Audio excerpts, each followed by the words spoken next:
Facebook world. How's everybody doing tonight? Fun. That one. Okay. You have to bear with us. We got a try-summer cast going on here tonight. Want to make sure we hit all our good people. Free screens going at the same time. That's what's up. That's what's up. Well, guys, for those of you who may be joining us for the first time, we are the Marriage Box with Team Lindsay. I am Perpetrator Pamela Lindsay. And I'm the Reverend Dr. Holly K. Lindsay. And together we make up Team Lindsay. And we consider it nothing short of an honor and a privilege and a blessing to be able to share with all of you who we are and what we do.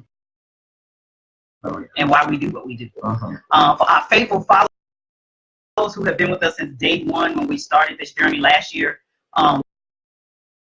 thank you. Thank you for always just being who you are. Thank you for being consistent and just being there with us. And even through the trying time, because if you followed us and you understood and you knew what we were experiencing, what we went through, and we know without a doubt your prayers has got us back to where we are tonight. So we can be right back here with you to be able to share and to forward to all of you, because you guys know how much we feel about the potency of love, of marriage, and we're just glad to be here. So if you guys can give me 1 second, I want to get my camera going because it looks like it's froze. So as she's doing that, again, we are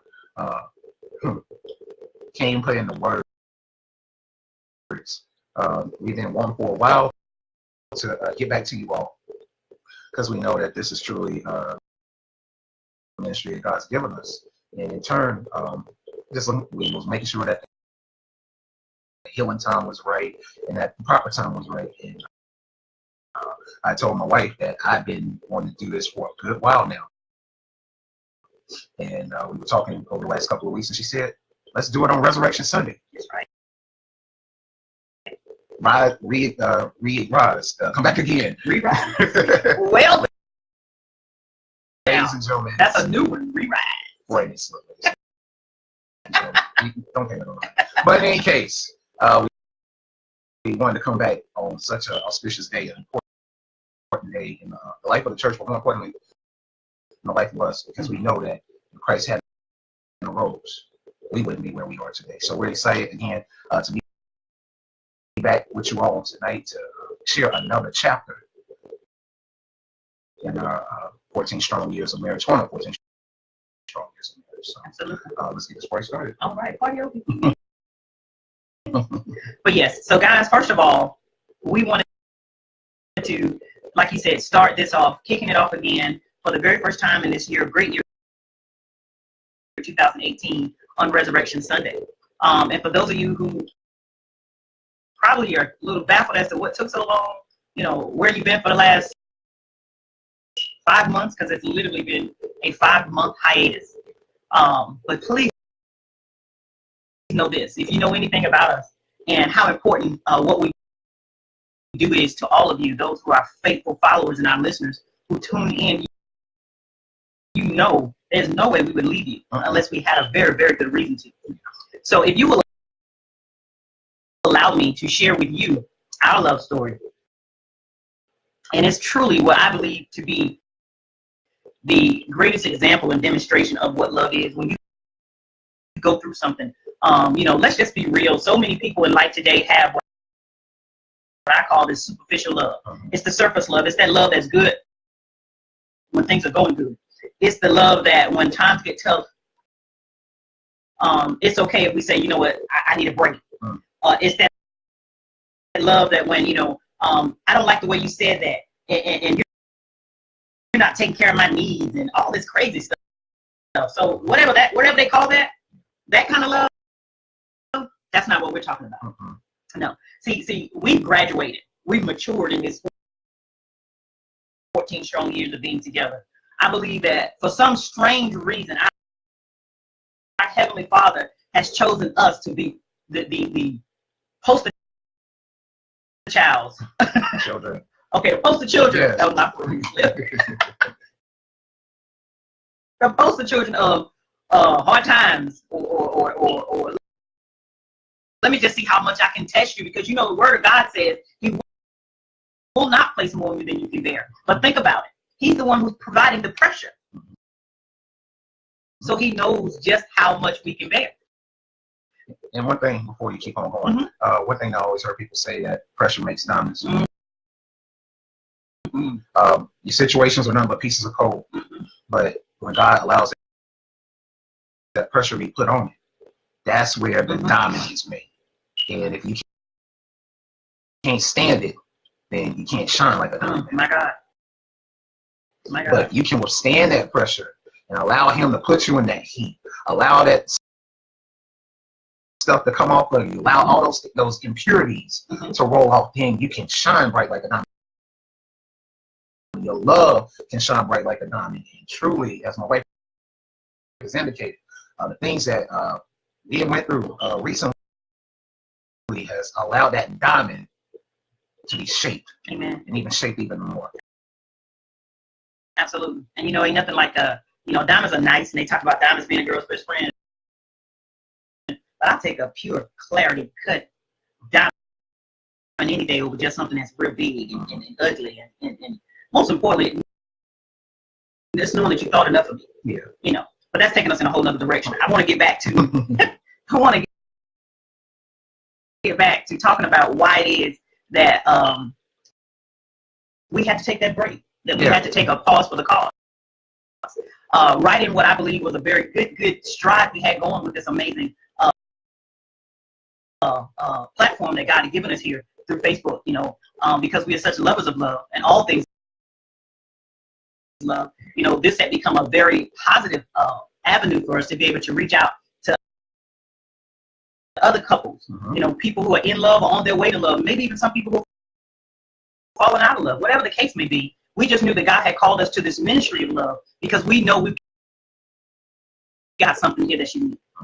We know we've got something that has truly stood the test of time, and never was that more real than in October of 2017 when I began to experience what I thought was just some, typical dental problems. Every now and then, you get a pain, and we do what we do to soothe the pain or to get over the pain. And so I started doing what I thought was best to cope and deal with the pain. But then the pain became more than I could bear. And when the pain began to interfere with my ability to speak, and then it began becoming painful just to do simple things like to open my mouth, to move around my tongue, to chew food, I knew then it was something else was going on. So of course I did the next best thing. I sought out some help. I called a dentist. But y'all know, come on now. First we're gonna be our own doctors. And that's what I was for a while. I did. I got online and Googled, everything I was dealing with. At first I Googled, I said, I think I've got TMJ. That's what I told my husband. I said, I think this is TMJ, because I feel like I'm always overbiting, and especially at night I wake up the next morning and my mouth was so sore. I said, I think I'm grinding my teeth in my sleep. So mind you, no one told me this. This is me and my assumptions. So I reached out to a dentist in the local area who I looked up specialized in treating TMJ, which is basically an issue with your jawbone, and it does come from overbiting, and typically people who grind in their sleep, and requires you to wear a mouth guard, things of that nature. Long story short, go to the dentist, tell the dentist what I'm going through. The dentist immediately believes me by listening. Oh yeah, that's what your problem is, and prescribes me a steroid because she said I had inflammation. And it was the inflammation that was causing the pain I was experiencing. I said, so you mean to tell me if I go and take this steroid, it's going to take away my pain and I won't hurt anymore? And she was like, yeah, that's going to do it. 3 or 4 days after taking that prescription as prescribed by this dentist, the pain just got worse. Listen, ladies and gentlemen, I've had 3 children. Thank God for all 3 of them. But nothing compared to this pain that I was experiencing. It had become so excruciating that I stopped eating. It was difficult to eat, but I just said, forget the eating. I didn't even want to go through the trouble of eating because I didn't want to face that pain. And then to speak, remember, opening my mouth became a task. So I just said, I murmured, and I did, he became real good at interpreting what I was trying to say because it was just terrible. I went back to the dentist, ladies and gentlemen. She said, oh, okay, I know exactly what's going on now because what I did in her presence muscles exhibit what I had started experiencing, which what I call these episodes. Yeah. I don't know. How would you describe those episodes? I don't even know what you call them. I put it to you like this. This woman right here, her tolerance of pain is very strong. Mm-hmm. So when that tolerance of pain started making her cry like a baby, Mm-hmm. consistently, yeah, that's when we knew there was something really serious going on. Absolutely. So these quote unquote episodes I began to experience were seizure-like. That's the best way to describe them, because they would begin to start and it would build up and they'd last for a few seconds, the intensity, and then it would kind of subside. But the pain, I guess the best way to describe it would be, I would feel a pain at the front of my mouth that would shoot all the way back to the back of my head, and there would be this ringing in my ear, like someone literally was just ramming a nail in my eardrum. And so I would go into the shake, like convulsions, just all over until it stopped. Mm-hmm. And then I just would cry, because I never experienced anything so painful before. And I went back to the dentist, told the dentist something's got to give. I don't know what's going on, but this isn't working. Mm-hmm. So she began to, ask more questions, and then she came up with her own assumption of what my issue was when she watched me experience one of those episodes in her office. And that came when she tried to attempt to examine my mouth by just touching my face. Now, my husband, who's doing a lot of my talking at this point, because remember, talking was a task, he said, don't touch her face.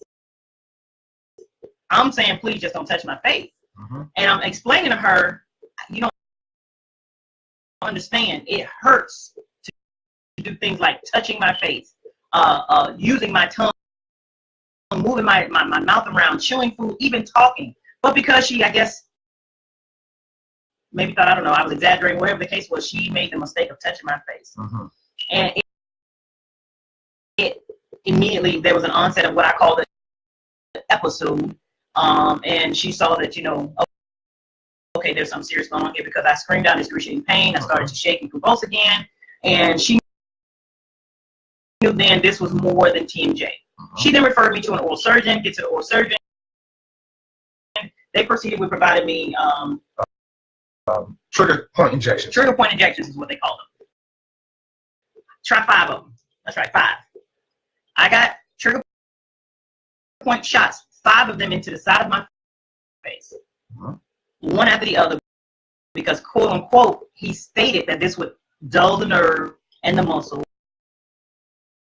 and eliminate this pain. That's what my problem was. Okay, well, needless to say, ladies and gentlemen, we did what the doctor ordered. The oral surgeon, went through the procedure, gave me the 5 injections. Didn't work. Went home that afternoon, and on the way home, had a horrific experience. I had an episode in the car, and that was it. For me, that was the final straw. So I go home, and I started Googling every symptom I had. And it kicked back this word. And it said, for the first time, something called trigeminal neuralgia. I said, this got to be it, ladies and gentlemen. This has got to be it. I told my husband, I think I found out what my problem is. I think this is what I'm going through.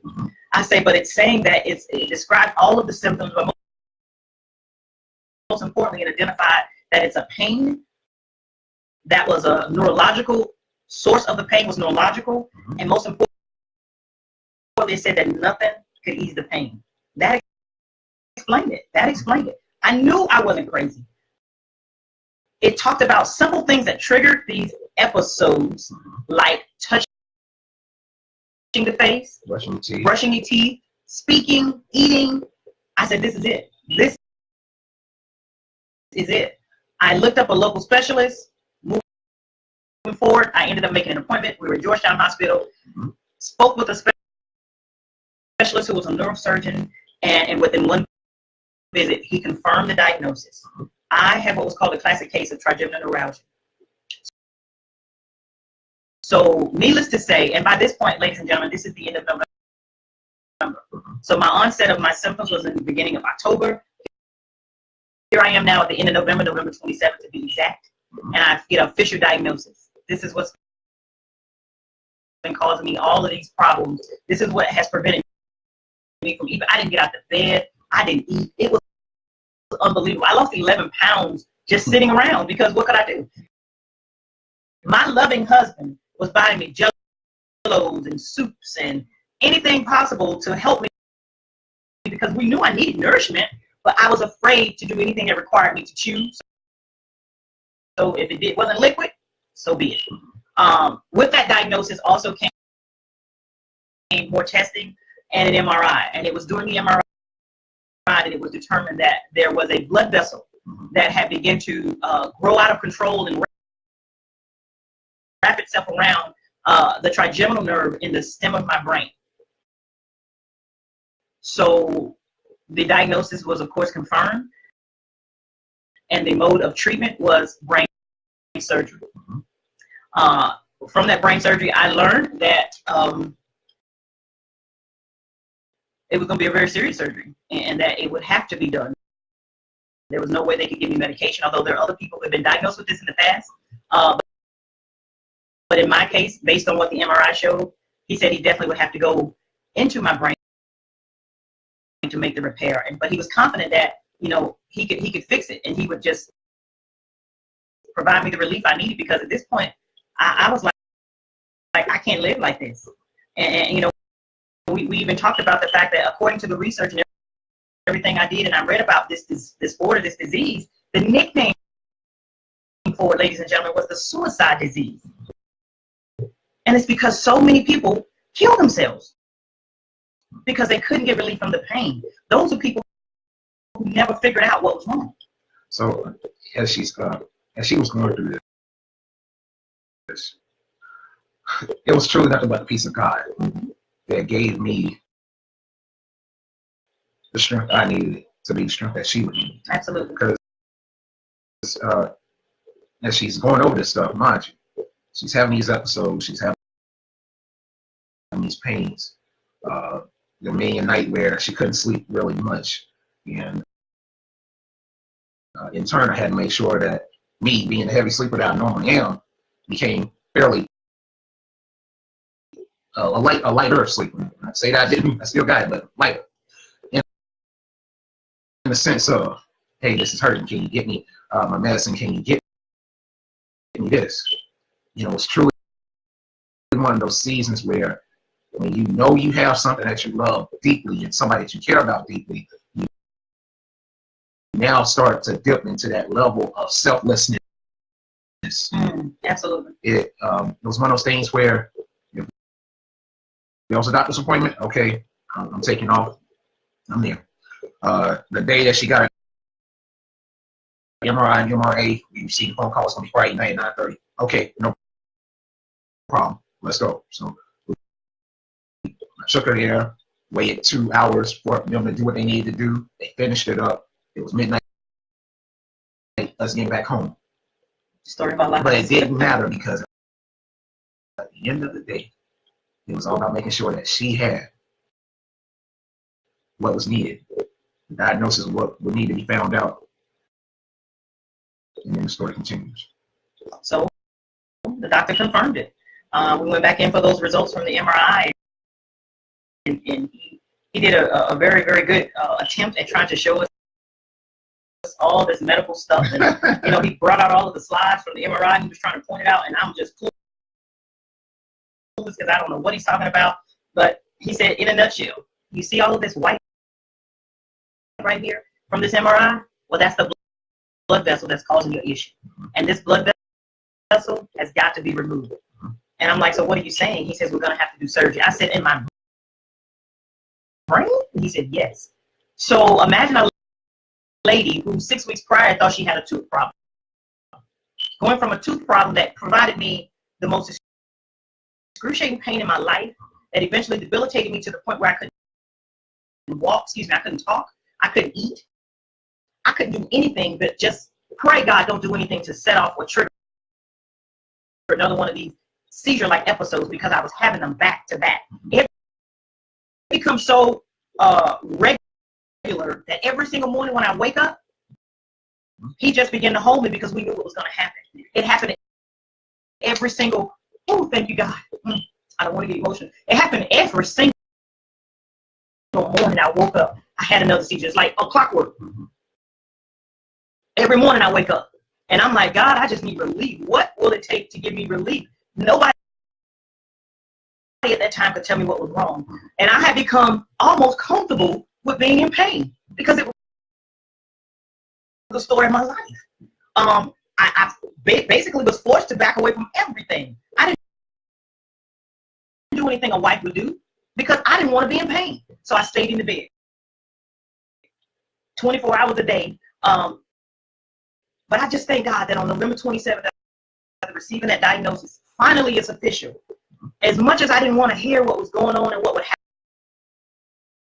to happen to get me the relief I needed, I was just so glad that somebody had an answer to fix it. Yeah. And even then, I broke down in the doctor's office, and I was like, "You got to be kidding me! What do you mean? This can't be real. How did we get here? How did we get in this predicament, in this space that now I'm learning that I've got to undergo brain surgery? Who wants to hear that? Because from the outside looking in, I look fine. I look like everything was okay. You just didn't know my story because it was happening within these four walls. But I thank God that through it all, our faith kept us together. His love kept me together.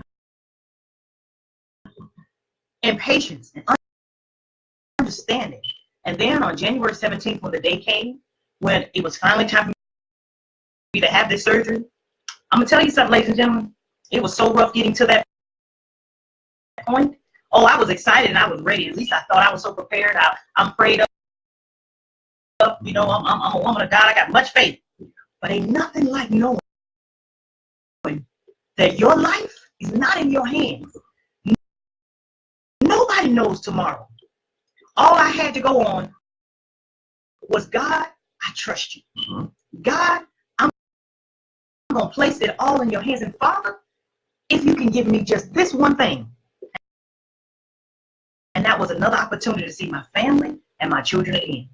God, they had already prepped me. I found out 2 to 3 days prior to the surgery, overhearing the nurses talk about my case when I went in for my last pre-op test. And we overheard, my husband and I overheard them out there discussing someone saying, this next case, oh, this one's going to be serious. Oh yeah, this one's going to be about 8 hours. Oh yeah, this is going to be a full cranial something out of something. And we're sitting behind the curtain in the little triage area listening to these nurses out there discuss this. And we look at each other saying, I wonder who they're talking about here. And when she walked in, I finally just said, excuse me, but let me ask you a question. How long will my surgery be? And she said, oh, you don't know? I said, no. She said, 8 hours? This is going to be serious. Yeah, she said at least 6 to 8. I lost it again. Because I'm like, God, you got to be kidding me. So here we are. I'm like, he doesn't put more on you than you can bear. I kept feeling that and hearing it in my spirit. I know you got us, God. I know it'll be all right. But it's just the thought of knowing that it's not up to me. My life is not in my hands. But to God be the glory that on January 17th, when they wheeled me into the operating room, I don't know, about 7 a.m., when I was able to open my eyes again about 5 o'clock that afternoon, and I saw people, and I asked the doctors, what time is it? And he said, it's about 4:40. You're in recovery. And all I could think about was, my God, you guys had me in there on the operating table since 7 something or whatever this morning, and got what, Lord? So, ladies and gentlemen, let me tell you something. My family was my help.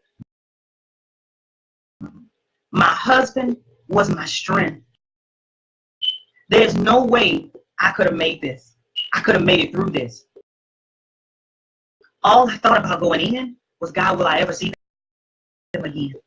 But when I came out, all I thought about was, God, what can I do to show you my gratitude so that I can be the best for them again? Because, ladies and gentlemen, to whom much is given, much is required. And when I came out of the surgery, one of the things I was left with was limited mobility. One of the complications I experienced from being on my side throughout the entire 9-hour procedure. They literally had me propped on my side because they went into the back of my brain, the back of my head, and they needed access behind my left ear. And so they made the decision to just prop me on my side. But a body can't take for so much. And so 9 hours of being on your side, so all the nerves that were on my hip area, everything just was gone. So now we got, she made it through the surgery alive, but now we got to teach her to walk. Oh, and one more thing. Because of the fact that I had been under the anesthesia for so long with the breathing tube, something happened. Something damaged something. And I had the limited mobility, the limited ability to speak. So I'm like, okay, God, again, the test. I will not put more on you than you can bear. And so here I am, the superwoman, one who's always in control. And again, my life is not in my hands. Because they got to help me do everything. My husband has to help me literally bathe. My daughter has to help me in terms of feeding. I mean, literally every little thing you can think of. But it was their love that brought me through. So when you're tested, ladies and gentlemen, and things happen that are so beyond your control, and you want to cry, you ask yourself, why God? What I learned through this experience is, why not me? Why not?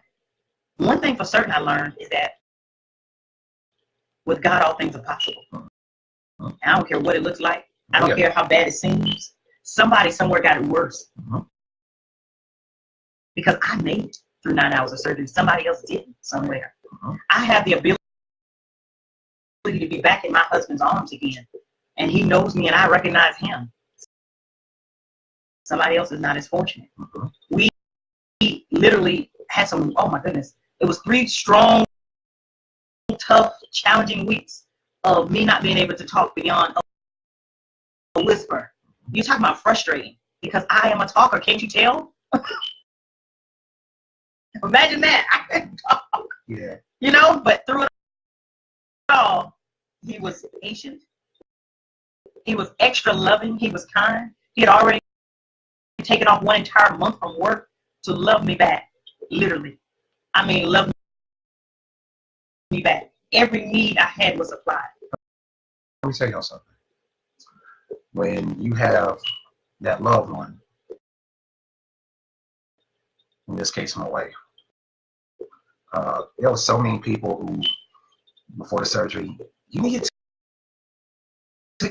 to make sure you don't have anything to do. You need to make sure she's your central focus, etc., etc. Ladies and gentlemen, we've been married going on 14 years. I don't need anybody to tell me That's right. to make her my central focus. The last time I checked, when I said I do, she became my central focus. And she had a couple of things that went on prior to this. That's what I'm sorry for another day. But in this particular season, I told people I preached this at church about how to experience the peace of God. And through everything that she was going through, I had to lean on the peace of God. Amen. I had to lean on my relationship with God like I never leaned on it before. I had to step in a role. The Bible always teaches us as men to love our wives as Christ loved the church. And oftentimes we make the error of always saying that men can't do it because I didn't experience that when I was a child. But ladies and gentlemen, when it gets real and it gets in the trenches, God will allow you to see that you love deeper than you ever thought. Amen. That you can.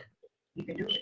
And I found myself in this whole, anybody that know me know I love my wife to the 10,000 power. But this one said 10 million power. This one now said more than ever, sleep late.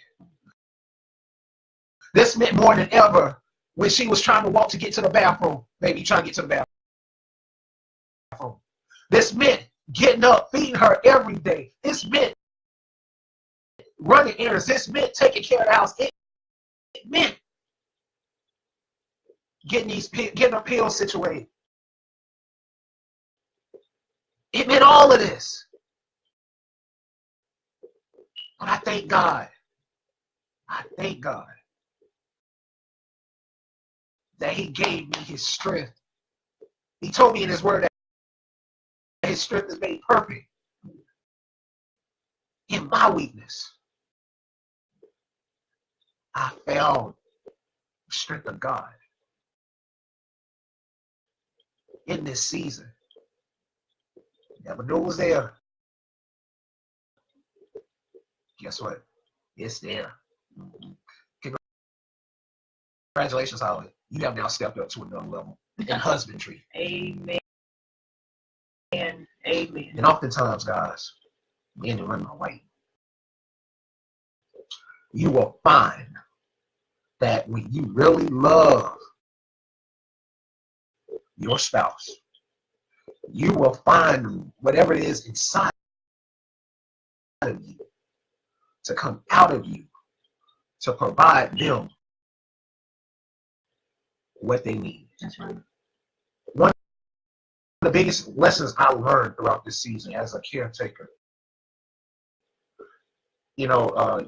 people call. Thank God for everybody that called, everybody that texted, everybody that was concerned about my wife. But as the caretaker, you got to make sure you take care of yourself, or else you're not going to be worth 2 cents to take care of that one.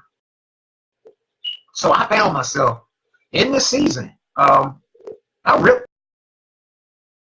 and I ran quite a bit before this season. If it wasn't, once I got off work, it was tutoring. If it wasn't tutoring, it was some meeting at church. If it wasn't some meeting at church, it was church. But when my wife got ill with this, I laid it all down. Because the one thing that mattered most to highly Kingana Lindsay was Pamela Yvette Lindsay. Wow. Well, there you have it, ladies and gentlemen. The power of love that heals is what we experienced. And sure, God could have chosen somebody else. He could have given this to anybody else. But I count it a blessing that he chose us. Because I know that it's just something else he's providing us that's going to help us in terms of our journey, our ministry, our story. I used to constantly say, God, why did you allow me to experience being single, married, widowed, and divorced? That baffled me. How many people can say that in their life? How many people can say that? I never understood. It took me forever to wrap my mind around why me, God. But now I know. God says somebody's got to be my representative in Europe. Somebody's got to be able to tell my story, tell their story, and allow my glory to come through. Somebody has to be able to demonstrate that I don't care what you've been through, I'm still God. Yeah. So if it wasn't enough already, now you're going to go ahead and give me this brain disorder, God, that took me clean out of my ability to be who I thought I was. But then God said, but wait, now I'm going to show you the power of love that heals. Because what I didn't tell you, ladies and gentlemen, is that the doctors said that because of the nature and the severity of what I experienced, that while I was in surgery, of course, there was an anesthesiologist on duty. There was my neurosurgeon who was there. an audiologist who was there. And the reason all of these medical professionals were present in surgery is because of the nature of my surgery. And because they understood there's a chance that you could come out of this or not and experience some complications or not. But we wanted to be ready.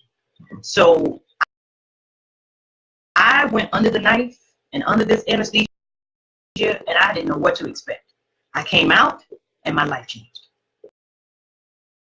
As I've shared. I mean, I'm a woman.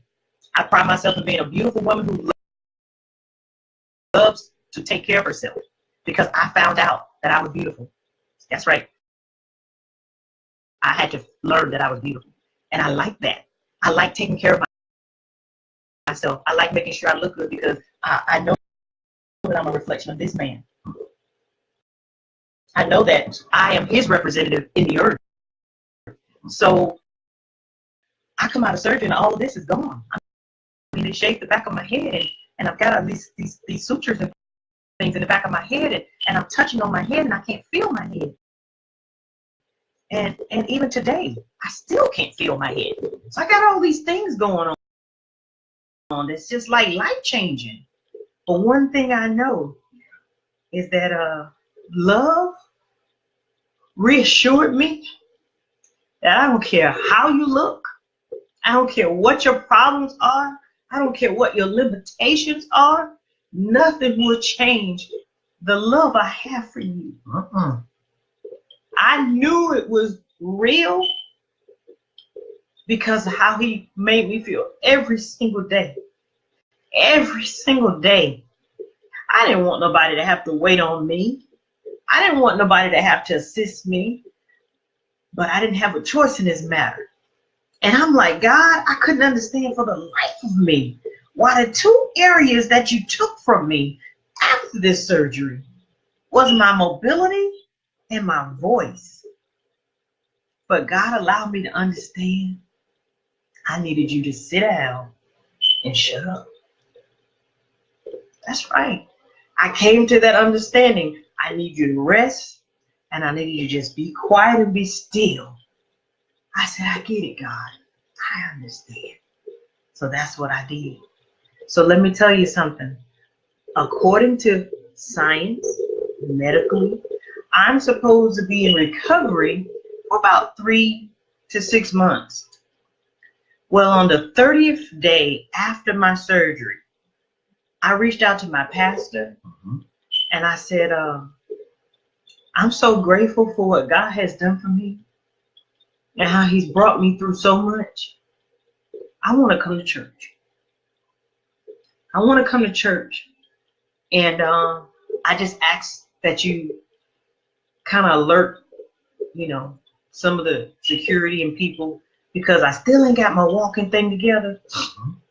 I was unable to walk without assistance, but I was going to walk in church that day. I was determined I was going to walk in church because I survived. Yeah. I made it. And I knew that I couldn't allow my life to continue to be limited. I didn't want to go too fast, but I wanted to just demonstrate that I made it. So I went to church that Sunday, and words cannot describe how good it felt. I honestly believe it accelerated the process. And even today, being the 1st of April, I'm still, quote unquote, in recovery because my doctor, my neurosurgeon, has not cleared me yet. I have not been cleared for anything. But I can't wait for him to see me, to see who I am, because my God restored everything. I don't need assistance to walk anymore. Clearly, I don't have a problem speaking anymore. I feel real good. No more pain. I'm just so grateful. And again, I know without a doubt the power of love is what healed me. Technically, I go back to the doctor on April the 30th to be cleared to resume normal activities. However, my chief physician gave me clearance some time ago. And for that reason, I couldn't wait to get back to my life. I told my husband, going back to work, you know, he went back after a month. I tried to get him to go sooner, he wouldn't. Because I wanted to just take back my life. I got this. God got me, and we're going to be all right. Yeah. But one thing, ladies and gentlemen, that's very important.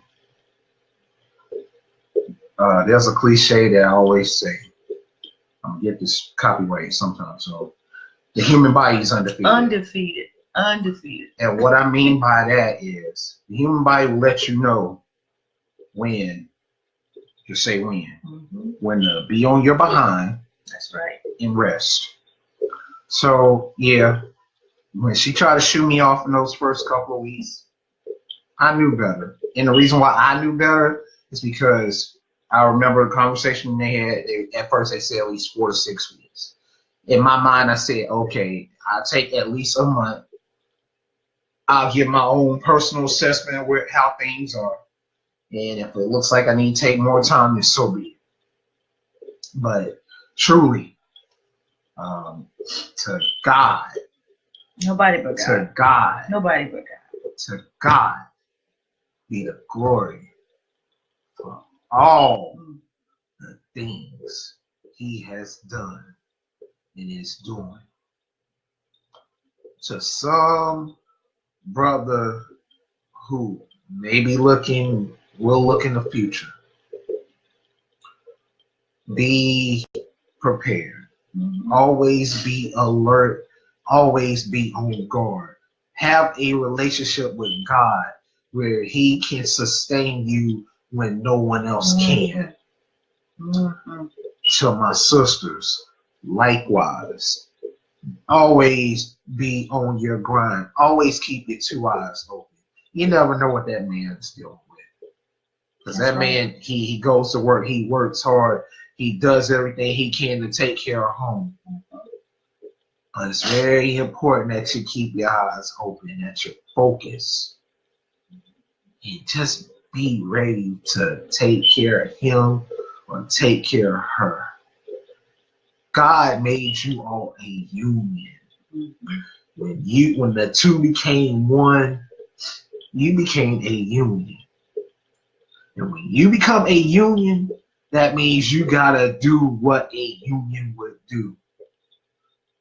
Bible talks about how if a man really loves his wife, he does not hurt his foot or hurts any part of his body. In that same vein, throughout this season, God allowed me to be able to step in a place of, again, of love and to really be in tune to, and as my wife has told you, she can talk. She loves control. But this season taught me more than anything that when she had to sit down and shut up, I had to assume control. That's right. And it was a time where she was like, okay, I surrendered.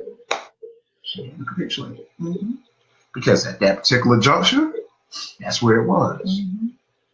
But she wouldn't have been able to do that if she couldn't trust the God that was inside. Amen. Amen. And the fact that I had to be tested and true to her for over 13 strong years of marriage, going on 14. That's right. But when you know it's there, God always allow you to bring it up. That's right. You will be able to know it. So this is our love story. Another aspect. Oh my. Yes, it is. Our love story. That's right. And the power of love that heals. Yes. And for us, it was a medical crisis. For someone else, could be something else. And so we want to just leave you with this.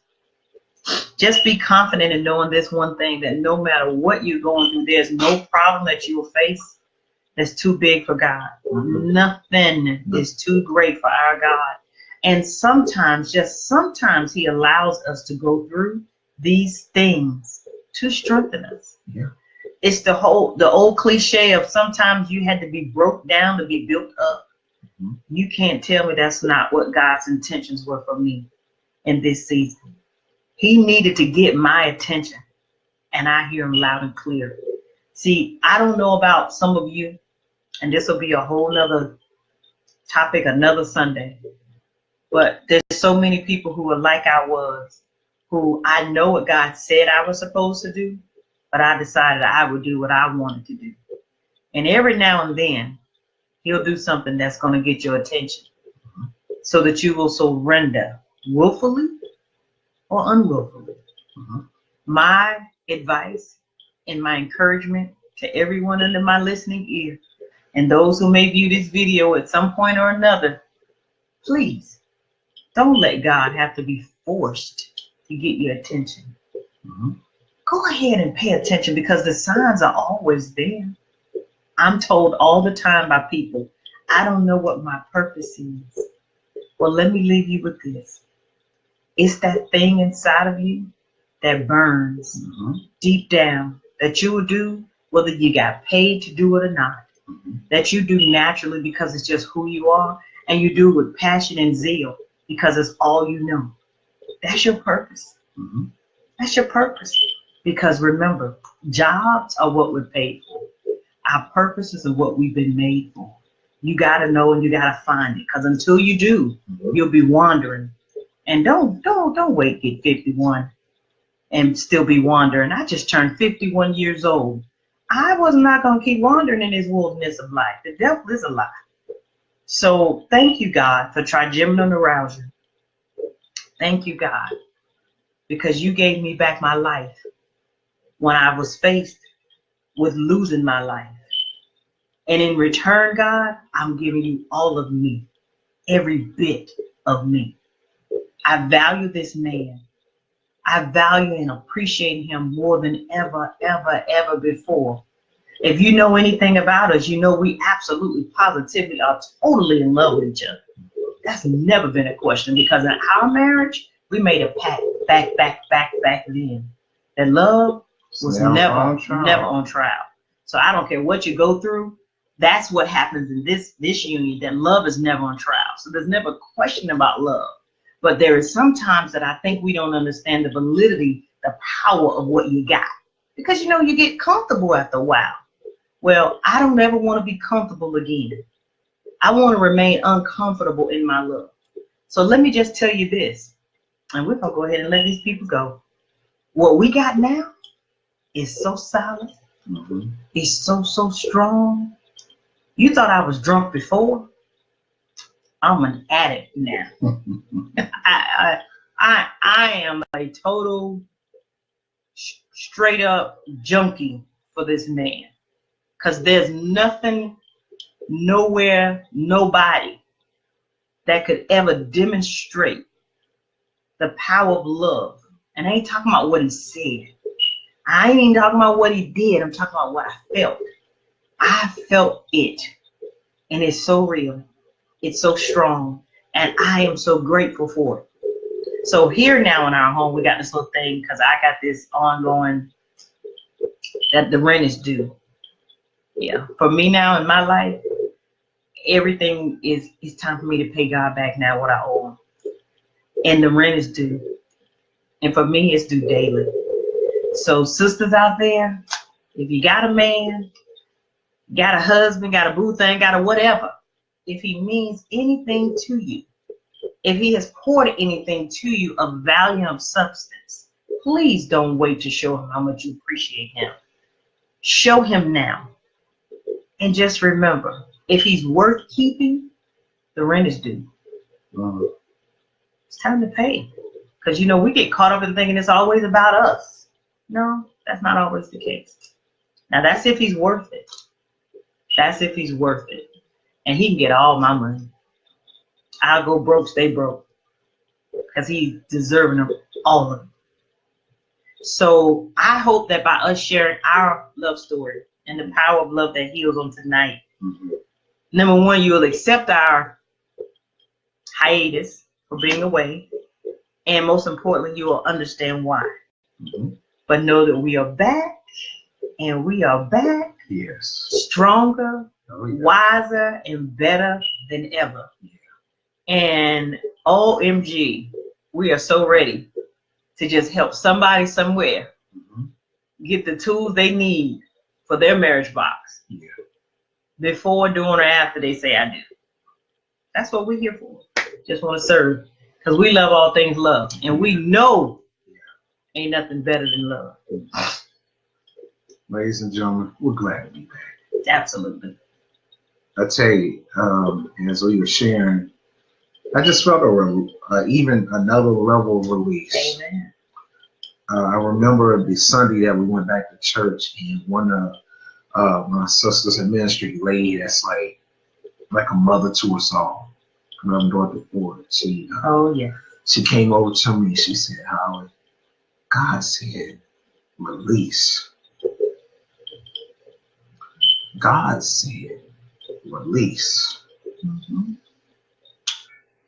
And when she said that, it was like God's subtle way of saying, "Congratulations. I told you that the peace that I had provided to you, look what I did. Mm-hmm. Look what I did. Mm-hmm. She's back.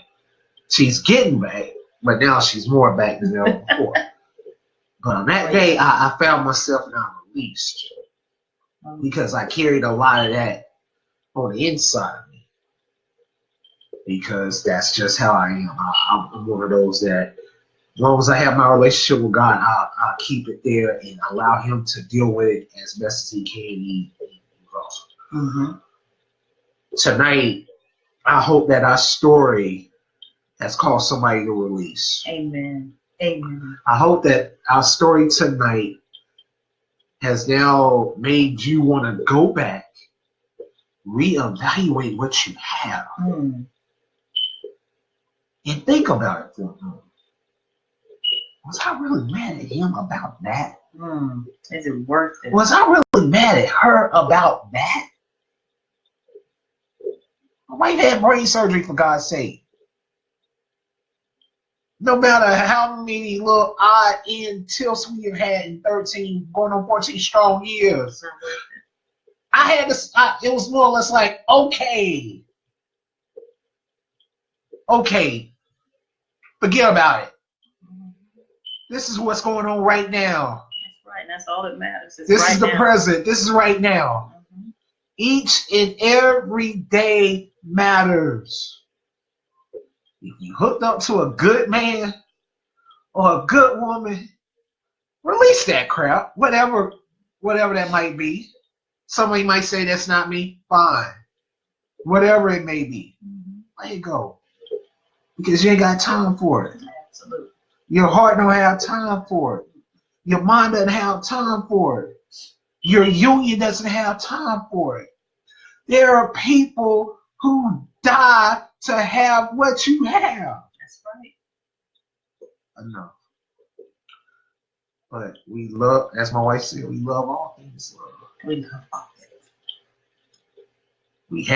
We told you a while back we was going to do Black Love, No Sugar, No Cream, and that still will go on sometime this year. More details to come as they become more firm. I hope you guys see why we had to cancel that too. Yeah. It's all good though. Blessings remember, delayed and not blessings denied. It's going to be stronger than that. Oh, absolutely. Stronger than absolutely. So we just give God praise for being able to come back to you all on this Resurrection Sunday to resurrect the marriage box with Team Lindsay. Amen. So we look forward to seeing you the next time, okay? Thank you again for everything, guys. And most importantly, for your prayers and for your love. Share this if it blessed you. Encourage someone else to come and, like our page and just be a part of the page and just reach out to us and give us your feedback. And most importantly, just never give up on love, okay? All right. We love you guys. Love you all. Have a blessed evening. Good night.